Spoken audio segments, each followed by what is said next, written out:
Hello, everyone, and welcome to another episode of the Financial Advisors Want to Know podcast. I'm Catherine Tindall, partner here with Dominion. We're a specialty tax and accounting firm for the wealth management industry.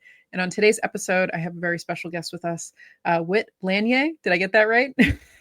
He's the CEO of and co-founder of Amplify Reviews, which is a platform focused on helping financial advisors embrace online reviews on their own terms. So thanks for joining me today. Thank you for having me. Happy to be here. I loved in the pre-show a statistic that you gave on how the industry is changing when it comes to starting to capture more reviews. Could you repeat that for the audience? I was impressed by kind of how much this area is changing when it comes to reviews. Right now, most of our clients are RIAs, right? Early on in the broad financial advisor industry, the advice I got was start there. They have a little bit of an easier time adopting new stuff. Yep. But so we started a year ago trying to benchmark and look at how this industry was adopting the use of testimonials in the wake of the change with the SEC marketing rule. And what we saw when we did that again this year was that just from summer of 24 to summer of 25, among one of the lists of the top 100 RIAs, we saw 400% growth. Now, yes, we're still on the front end of that adoption curve, but that acceleration is really remarkable, especially in an industry known for being a little bit slow moving. And I don't know if that's what you meant. The other thing, I do think from my previous startup that focused on reviews, I think it's just an inevitability that this industry will wind up adopting reviews just like every other industry has. We had a regulatory obstacle. It's out of the way. So I think that's sort of my starting claim, is that I think folks should accept that it's going to be inevitable that consumers will come to expect ratings and reviews about the financial advice professional that they're considering. And it's something where I see this as a big generational change too, that, a lot of people in the younger generations, they do a lot of research and dirt digging before they even pick up the phone. I don't know if that's been your experience working with firms in terms of how reviews have changed things. It's funny. We were coming out of COVID when we were first trying to target this industry, and in that moment in time, what a lot of people were talking about was how even the older generations were forced to become digital citizens while everyone was home. So to that extent, the digital usage lines have blurred a little bit in terms of an older demographic being as savvy about it. But the other thing that I always like to talk about is, yes, some cohort of people may start their financial advisor search at a search engine or at an AI chatbot. The majority is still asking for a personal or professional referral. But what we talked about earlier is I've seen data that if I'm looking for a referral, I'm going to wind up with 3 names. And whether or not I'm looking for reviews, I got to look these people up. I'm going to Google all 3 of these people. And if one of them has 50 5-star reviews and the other 2 have nothing, I cannot help but be influenced by that in terms of who I'm likely to reach out to first. Yeah. And I guess on the practice management side for advisors, what are some of the biggest objections that you've seen with not implementing a review system, or, challenges when it comes to them actually trying to get something like this into the practice? Well, we talked about some of these right before our official conversation here. So there is for many folks, if there's a compliance concern or fear, it is unfounded. Now, some of the aggregators still make it difficult, but some of the other bigger firms understand that they are hampering their own family if they are not letting them take advantage of this opportunity that the SEC has given them and created for them. People do worry about getting a bad review, and I've got a couple of rebuttals to that concern. The first one that usually once we articulate it helps people make sense to people The SEC makes a distinction, and FINRA is very similar to the SEC, between testimonials and endorsements. Testimonials come from current clients, and endorsements come from anyone else, former client, celebrity, you name it. What most prospects expect to see is testimonials. They want to hear, what do your current clients have to say? And so in order to get a bad review, here's what has to happen.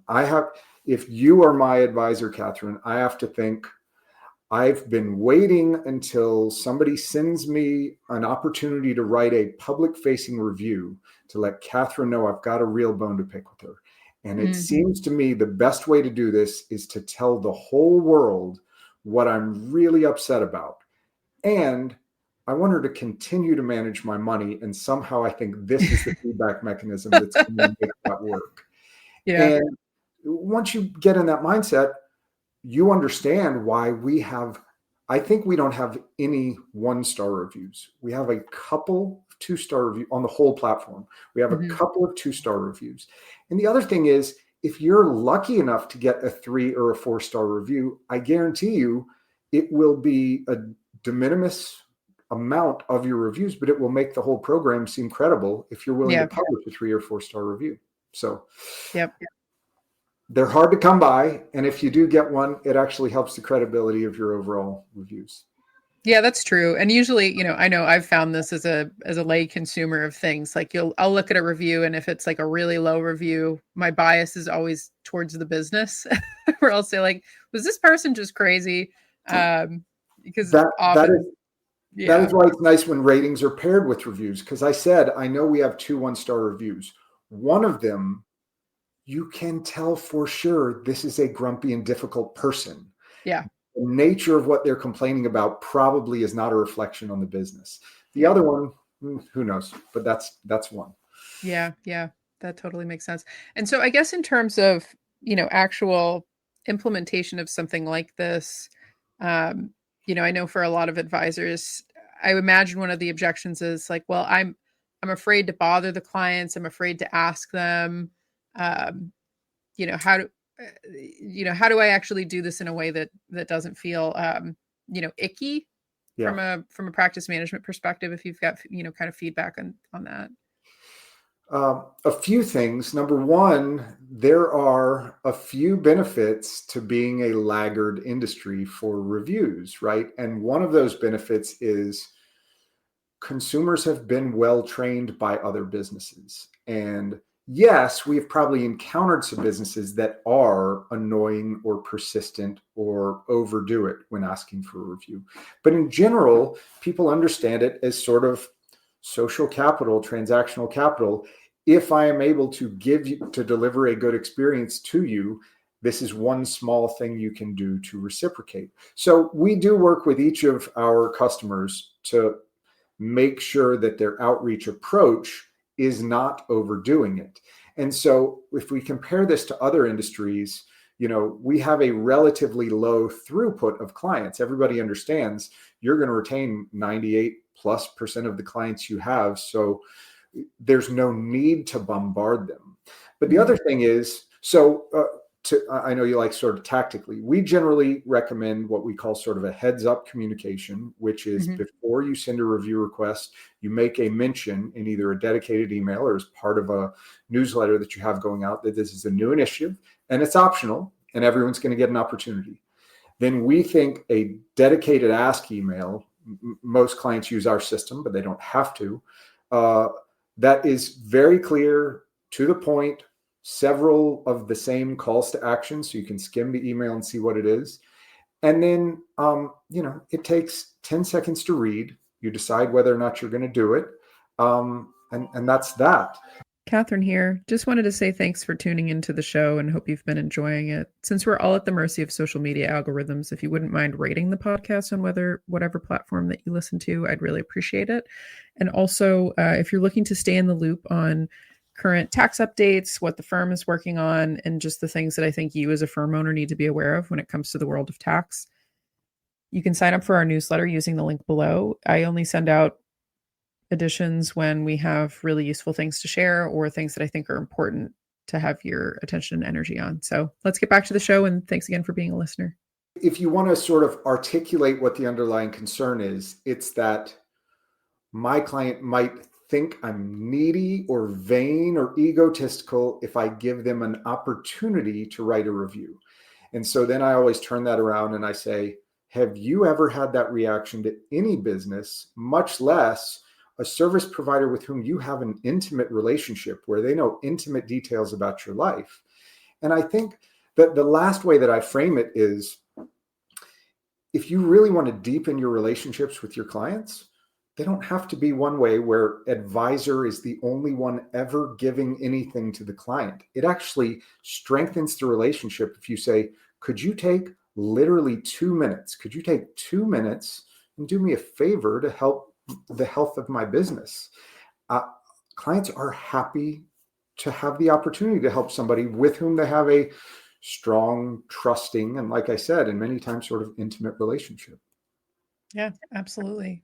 And so I guess with the firms who have implemented this, what are some of the benefits that you've seen in terms of like improved client acquisition or retention, or just any, maybe statistics that you have of just how this has been transforming practices? I wish I had harder data, Catherine, but maybe you know It's hard this. to track. That's how marketing is. Yeah. Well, especially in this industry, and especially because we talked about it's sort of low numbers. So one of the bigger firms that we implemented this with did do a phased roll in, and they did have calls to action on each advisor's profile, and they wanted to see what differences they saw before and after, and in the pilot group versus the control group. Mm-hmm. And the problem is, it was going to be hard to reach statistical significance. Yeah. I can give you a quick anecdote. So my previous startup was a very similar offering in healthcare. And after that had been live for a while with hospitals offering ratings of their own doctors, a completely independent consultancy that we didn't commission, didn't have anything to do with, went and looked at which elements of a physician's bio page have the biggest impact on conversion or somebody taking action to book with that physician. They found above clinical experience, above accepted insurance, ratings and reviews was the number one influence, and they found it was a 9 times lift on conversion. Now, yes, that's an anecdote. It's from out of industry. What I have heard is several clients just saying explicitly, in fact, one of them a couple of weeks after they went live said, I got a new client, and the beginning of the phone call was, the review I found online made it sound like you're exactly the type of advisor that I'm looking for. The other thing that we talked about before, right? The big ones that you can count on, search engine optimization, and now sort of AI chatbot visibility.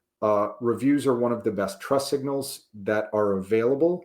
And, it is external validation because they're written by clients. It is natural language that prospects may use because it's how your actual clients write. So that's sort of a built-in, that's why in our pre-conversation, I was saying this is one of the most powerful and wide-reaching tactics you could consider for 2026, because it's going to boost the conversion of prospects who find their way to your doorstep. It's going to help your visibility with search engine optimization or AI chatbots. If you're considering other marketing initiatives, this is basically a really cheap focus group to see what is it that my clients like. What, if I give them a blank slate, will they mention are their favorite things about working with me? And then if you're considering doing like a video testimonial, you don't have to guess which of your clients might have nice things to say. This is the dry run. You let everyone who have an opportunity to write something, and then you can follow up with folks who said really nice things in writing. That's great. And it's funny too. I was thinking about when it comes to the realm of reviews and everything, and it's specifically with marketing tracking, something that I do, with firms that join us, is I'll always ask them, so how'd you find me? And so what prompted you to reach out? And actually asking them, like, what channel did you find me through? Mm-hmm. Like, how did you find me? I'm the same. It can be really helpful, like when you don't actually have that data. And if you're starting to implement programs like this, or you've got multiple initiatives going on, like a review program, maybe you run a podcast for your niche, clientele, like if you work with anesthesiologists or whatever, whatever it is, and actually asking people like, how did you how did you go through my funnel in a less technical way? No, I'm the same way, and people don't always even know the answer. But Yeah. what I do hear from my clients a lot of the time is that it may be, oh, a friend of mine recommended me, and I saw your reviews were fantastic, and like Yep. that is a very succinct summary of how the decision-making process works. Yep. Exactly. And especially even if it's not on the first conversation too, as you get to know people better. But Right. so when firms have been implementing this, I guess in the process of actually implementing and utilizing this as a resource, like any other practical examples that you can give from firms that you've worked with of what's worked well, or what have been challenges that they've had with implementation when it comes to actually getting like a program like this live? Usually, uh, I prefer it if I can speak with either a compliance officer, compliance consultant at the outset and make sure they understand. And I have a near perfect track record of helping people understand, the approach that we endorse is great. So look, obviously we offer a platform that helps manage the whole thing, but I'm a big evangelist for reviews any way you do them. And so for some advisors, they just want to go ask for Google reviews. For some advisors, it's early enough or small enough that they might think they don't need a platform or a process to do it. So generally, I think that's great. But your question did remind me of another thing. In terms of compliance concerns and what's going on, there was a Kitsis article, I think today, looking at enforcement actions that have happened since the SEC marketing rule.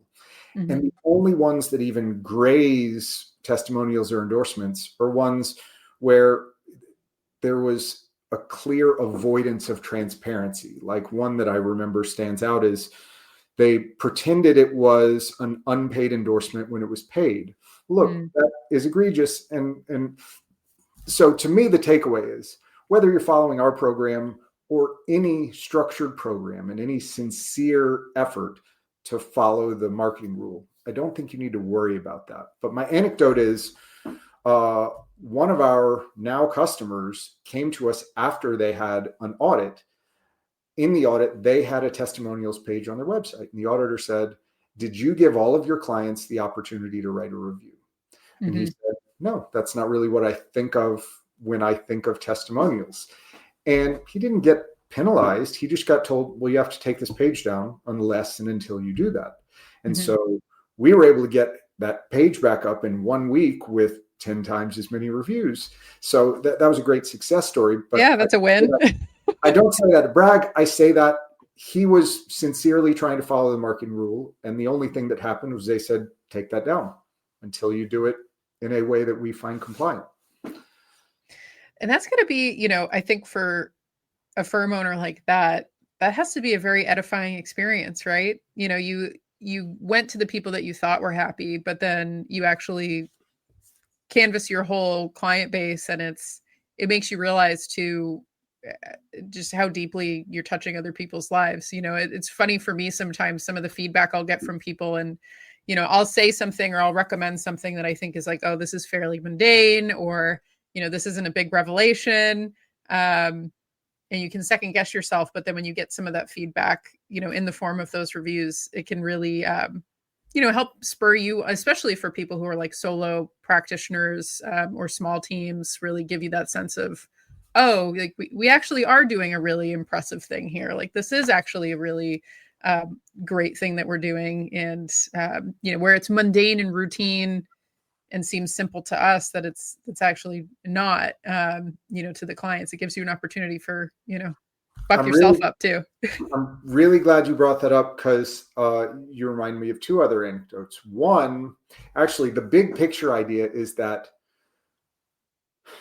the people that I encounter and interact with as financial advisors are very dedicated to the whole concept of fiduciary, to trying to do what is best for their clients. And they've just made that who they are. So they don't think they're never going to go ask for a pat on the back. Yeah.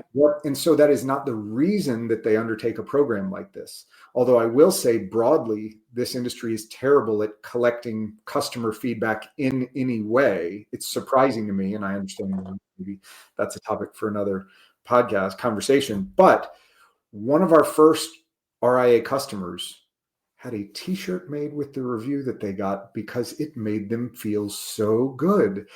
People don't realize that they know what they're trying to do for their clients, and they are going to do their best regardless of what feedback they do or don't get, but they don't know how good it's going to make them feel when somebody tells them what you are doing makes a huge difference in my life. And Yeah. it was pretty good. Yeah, absolutely. So for firms who are interested in learning more specifically about what you're doing at Amplify, could you give some more background on kind of how they can get some more information and then the types of firms that you work with specifically? Sure. So I'd say connect with me on LinkedIn is the best opportunity. I try and post a decent amount of content that's informative, try and be entertaining. You obviously on our website, if you want to have a conversation, I love hearing how people are thinking about this. So those are the two obvious ways to do this. We've got a couple of good assets that I think will help people, including the research that I talked about that shows the growth in adoption. We can work with anyone who falls under the financial advisor umbrella. Our platform was built. So again, I alluded to this earlier. We had success in a different industry with a similar platform for healthcare. It has its own regulatory concerns with HIPAA and patient personally identifiable information, patient privacy. So we thought both the approach and the platform were relevant when we rebuilt it here. It was with an understanding of these regulatory concerns and how to both have a process that would be compliant and how to manage with appropriate documentation.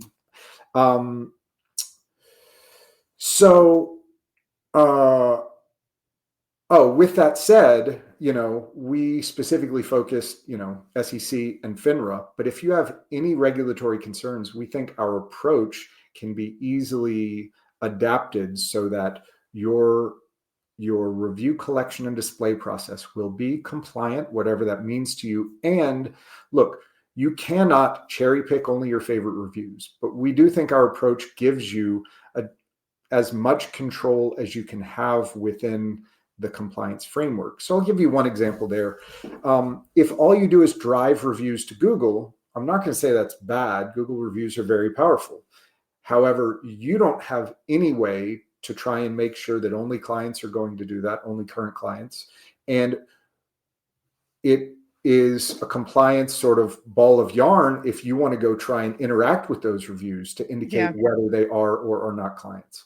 So when I talk about giving advisors a little more control, if you're using a system like ours, you only ask your actual clients to write reviews, and we can refine a policy that says we're going to publish everything, but there's some things we obviously cannot publish. So the easy example is just offensive language, right? Maybe you have a really enthusiastic client who's dropping some language you don't want on your website. If you say at the outset, this is our policy and we're not going to publish that, then you're not cherry picking and you're not running afoul of the spirit of the regulations. You just need to be transparent about what's going on. Yeah. Oh, that's great. So for those of you listening, I encourage you to reach out on LinkedIn. We'll post the links below for amplifyreviews.com and then for Whit's LinkedIn for you to reach out and start a conversation. But I want to thank you for coming on the show. This is a great conversation, and it's one of those things where if you can get over kind of the psychological block of it, it's such an easy win in a lot of ways because I think you mentioned this at the beginning, and this is definitely true in my experience. Most firms, especially the smaller firms or solo practitioners, like they don't have a dedicated marketing person. And so being able to have something like this just kind of run on autopilot once you get it set up and, have that working in the background for you can be a really powerful and easy lift. So thanks for the work that you're doing with this. Thank you so much. Said that well. Appreciate it.